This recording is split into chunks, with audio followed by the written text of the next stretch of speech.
జాతీయ రహదారులపై టోల్ ఛార్జీల విషయంలో కేంద్ర ప్రభుత్వం మరో ముందడుగు వేసింది.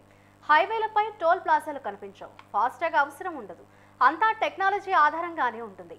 మే 1 నుంచే కొత్త ట్యాక్స్ రూల్స్ అమల్లోకి రానున్నట్లు తెలుస్తోంది. ఇకపై హైవేలపై రై రై అంటూ దూసుకెళ్లడమే.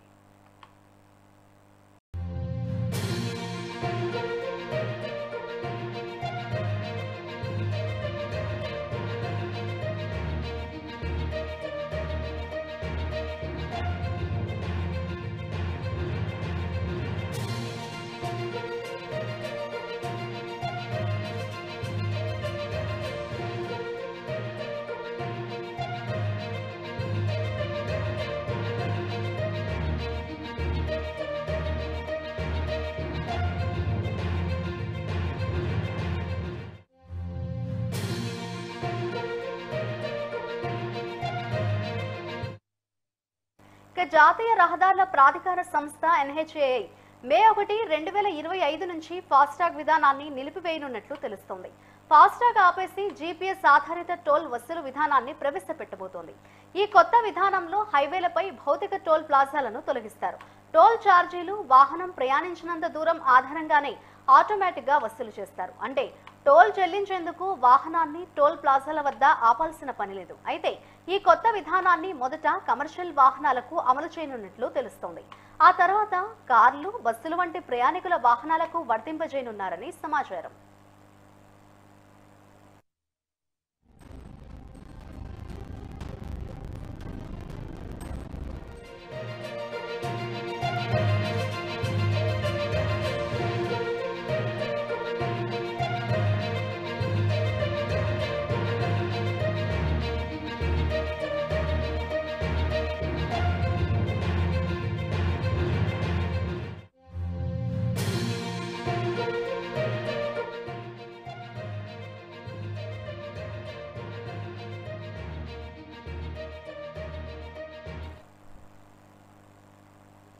ఇక కొత్తగా తీసుకొస్తున్న GPS విధానం global navigation satellite system India GPS aided Jio augmentation navigation technology సాయంతో పనిచేస్తుంది.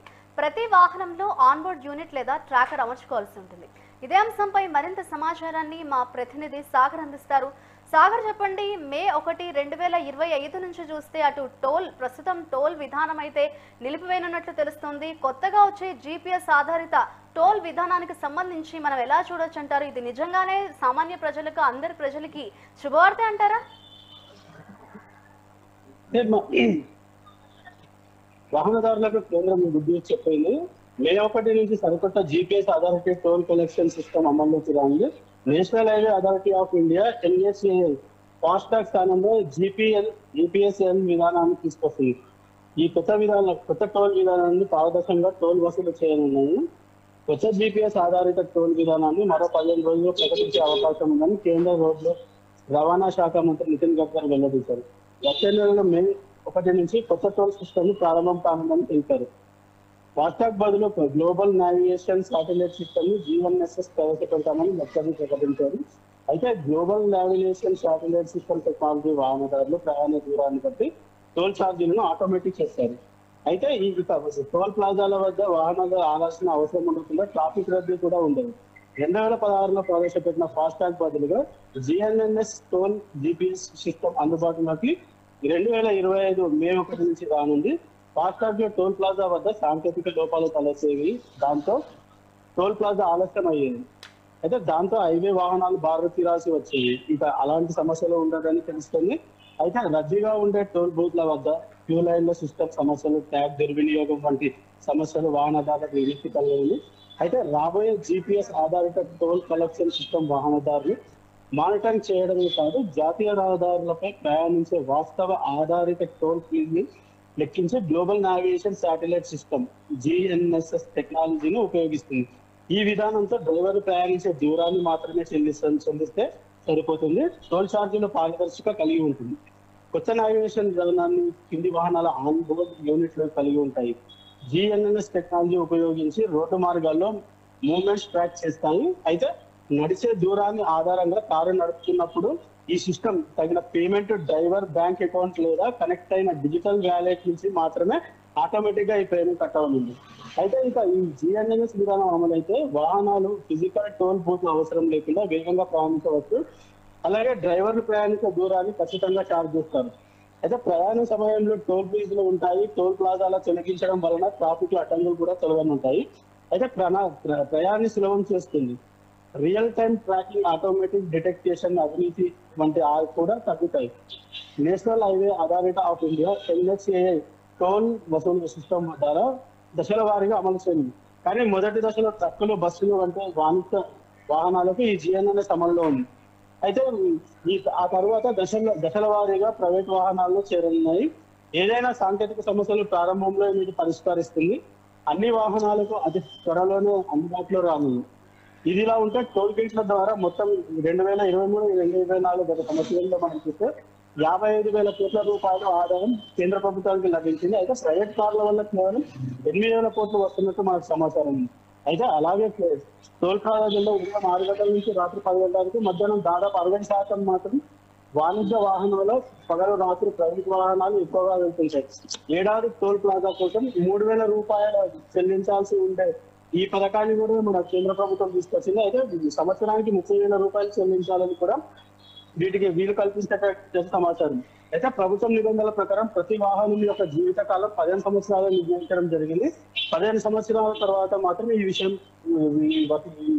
ఈ పథకం వర్తించే విధంగా ఉన్నట్టు తెలిసింది. కార్ల యాజమానులు పాస్ అందించే ప్రణాళికపై కేంద్ర ప్రభుత్వం పనిచేస్తున్నట్లు కూడా ఇటీవల ఒక ప్రకటనలో తెలిపారు. గతంలో మున్సిపల్ పరిధిలో కూడా కొన్ని సమస్యలు వచ్చి ఉంటాయి. అయితే ప్లాజాలో పెరుగుతున్న ఆగ్రహం, టోల్ ప్లాజా వద్ద పెరుగుతున్న ఆగ్రహంతో 60 కిలోమీటర్ల కంటే తక్కువ పరిధిలో ఉన్న టోల్ గేట్ల ప్లాజాలు నిర్మించపై ప్రజలు తీవ్ర ఆందోళన వ్యక్తం చేసినట్టు కూడా మనకు తెలిసింది.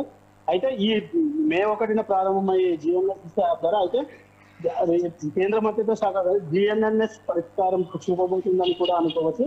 ఇక మే నుండి వాహనదారులకు టోల్ గేట్ వద్ద వేసి చూడాల్సిన అవసరం లేకుండా శుభవార్త కోసం ఎదురు చూస్తున్నారు. అంటే సాగర్, ఈ జిఎన్ఎస్ఎస్ టోల్, జిపిఎస్ టోల్ కొత్త విధానం ఏదైతే ఉందో అది ఏ విధంగా అటు ప్రజలకైతే హెల్ప్ఫుల్ అని అనుకోవచ్చు అంటారు? ప్రస్తుతం చూస్తే అటు టోల్ ప్లాజాల దగ్గర ఎక్కువగా వసూలు అవ్వడం చూడొచ్చు ఈ ఫాస్టాగ్ వల్ల.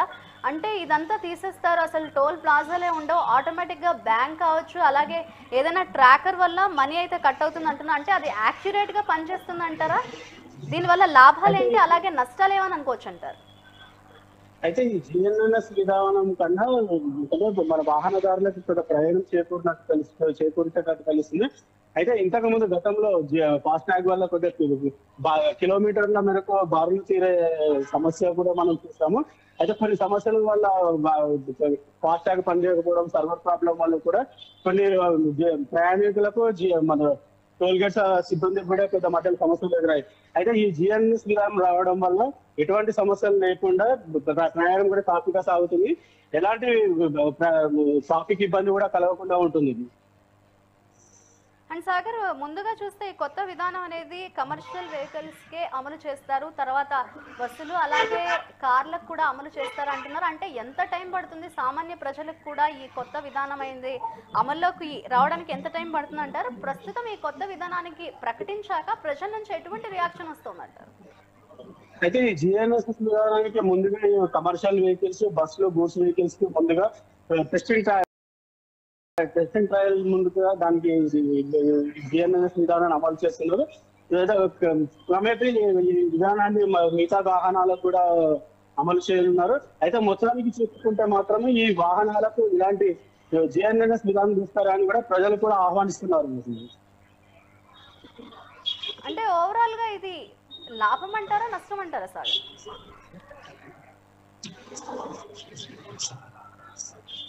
అయితే ఈ జిఎన్ఎస్ విధానం వల్ల సమయం కూడా సేవ్ అవుతుంది. ప్రయాణికులు ఇంతకుముందు గతంలో చూడాలనుకుంటే ఏదైనా పండుగలకు కానీ ఎలాంటి ఎక్కడ వెళ్ళాల్సినప్పుడు గంటలు ఎదురు చూసినట్టు భారం కింద పరిస్థితి ఉంది. దానివల్ల కూడా ప్రజల్లో వ్యతిరేకత ఎదురవుతుంది. ఎదురవడం వల్ల ఈ టోల్ గేట్ వల్ల కూడా సమస్యలు ఎదురయ్యే విధానం కూడా మనం చూసాము. అయితే ఇట్లాంటి విషయాల జిఎన్ఎస్ విధానం వల్ల అలాంటి సమస్యలు కూడా తొలగించే అవకాశాలు కనిపిస్తున్నాయి. అండ్ సాగర్, కేవలం సంవత్సరానికి 3,000 రూపాయలు పే చేస్తే సంవత్సరం అంతా కూడా అంటే ట్రావెల్ చేయొచ్చు అంటారా? ఎటువంటి ఇబ్బంది లేకుండా, మళ్ళీ ఎక్స్ట్రా వసూళ్ళు అయితే లేకుండా అయితే ట్రావెల్ చేయొచ్చు అంటారా నేషనల్ హైవేస్ పై? అయితే ఇప్పుడు 3,000 నెలకి 3,000 రూపాయల స్కీమ్ అనేది తీసుకొచ్చి జిఎన్ఎస్ పథకంలోకి వస్తుంది. అయితే ఈ 3,000ని 3,000 సంవత్సరానికి 30,000గా కూడా నియంత్రించారు. అయితే ఈ విధానం తీసుకొచ్చడం వల్ల వాహనదారులకి కొద్దిగా మేలు జరుగుతుంది. అయితే ముఖ్యంగా దీనికి మన టాక్సీ ప్లేట్కి కానీ బస్సులకు కానీ వీటికి వర్తిస్తుంది. ఈ విధానం తీసుకురావడం వల్ల గూడ్స్ వెహికల్స్ కి మాత్రం ప్రయోజనం కలుగుతుంది. అయితే ఇదే విధానాన్ని కూడా మనం గతంలో తీసుకొచ్చారు. అయితే కేంద్రం రూల్స్ ప్రకారము 30 సంవత్సరాలు మాత్రం 15 సంవత్సరాలు మాత్రమే వాహనము ఉండే అవకాశం ఉంది. అయితే ఈ 15 సంవత్సరాలు మాత్రం లైఫ్ టైం 16 సంవత్సరాలను నియంత్రించుకునే అవకాశం ఉంది. అయితే శాటిలైట్ ద్వారానే వాహనం ఎంత మేర ట్రావెల్ చేస్తుందని ట్రాక్ చేస్తుంది, అలాగే అటు అమౌంట్ కూడా కట్ అవుతుందని అంటున్నారు. ఓవరాల్ గా అసలు దీని ప్రాసెసింగ్ ఏ విధంగా ఉంటుందంటారు సాగర్? అయితే ఓవరాల్ గా ఈ జిఎన్ఎస్ఎస్ సిస్టమ్ ప్రకారం మనం ఎన్ని కిలోమీటర్లు ప్రయాణిస్తున్నాము, ఎంత దూరం వెళ్తున్నాము, అయితే ఆ దూరాన్ని బట్టి ప్రయాణాన్ని బట్టి అయితే ఆ జిఎన్ఎస్ఎస్ సిస్టమ్ లో జిపిఎస్ ద్వారా దాన్ని పరిగణించేసి దానికి సంబంధించి ఎంత దూరంలో మనం వెళ్తున్నామో దానికి సంబంధించిన రేట్ మాత్రమే, ఎంత అమౌంట్ మాత్రమే కట్ అవుతుంది. గతంలో మాత్రం అలా ఉండేది కాదు. ఇక్కడి నుంచి వెళ్ళాలంటే మరో టోల్ గేట్ వరకు వచ్చే వరకు మధ్యలో 2 కిలోమీటర్లు అయినా 3 కిలోమీటర్లు అయినా 10 కిలోమీటర్లు అయినా మళ్ళీ వచ్చే టోల్ గేట్ వరకు కూడా ఒకటే టోల్ గేట్ ఛార్జీలు విధించేవారు. కానీ ఈ జిఎన్ఎస్ సిస్టమ్ ద్వారా అలా కాకుండా మీరు ఎంతవరకు ప్రయాణించారు అక్కడి నుంచి మాత్రమే ఆ దూరం వరకు మాత్రమే ఈ అమౌంట్ మన జిఎన్ఎస్ ద్వారా అకౌంట్ నుంచి అమౌంట్ కట్ అవుతుంది. అయితే సాగర్, పాత విధానంతో పోలిస్తే ఈ కొత్త విధానం అనేది ప్రజలకు ఎంత మేర బెనిఫిట్ అయ్యే అవకాశం ఉందంటారు? అయితే మనం చూసుకున్నట్లయితే పాత విధానంతో అని మనం చూసుకుంటే పాత విధానంలో ప్రజలకు కానీ సిబ్బందికి టోల్ గేట్ సిబ్బందికి కానీ చాలా సమస్యలు వచ్చేది. కనీసం ఒక 10 నిమిషాలు వెయిట్ చేయాలంటే కూడా వాహనదారులు మేము డబ్బులు కడుతున్నాము ఎందుకు వెయిట్ చేయాలని వాళ్ళతో కూడా మన గొడవపడే కొన్ని సమస్యలు కూడా మనం చూసాము. అయితే ఈ మొత్తానికి ఈ జిఎన్ఎస్ఎస్ సమస్య ద్వారా అలాంటి టోల్ గేట్ దగ్గర వెయిట్ చూడాల్సిన అవసరం లేదని జిఎన్ఎస్ఎస్ ద్వారా మనం ఎన్ని కిలోమీటర్లు ప్రయాణించాము దాన్ని రుసుము చెల్లిస్తున్నాం కాబట్టి వాహనదారులు కూడా కొంత ఆనందం వ్యక్తం చేస్తున్నారు. Right, thank you Sagar.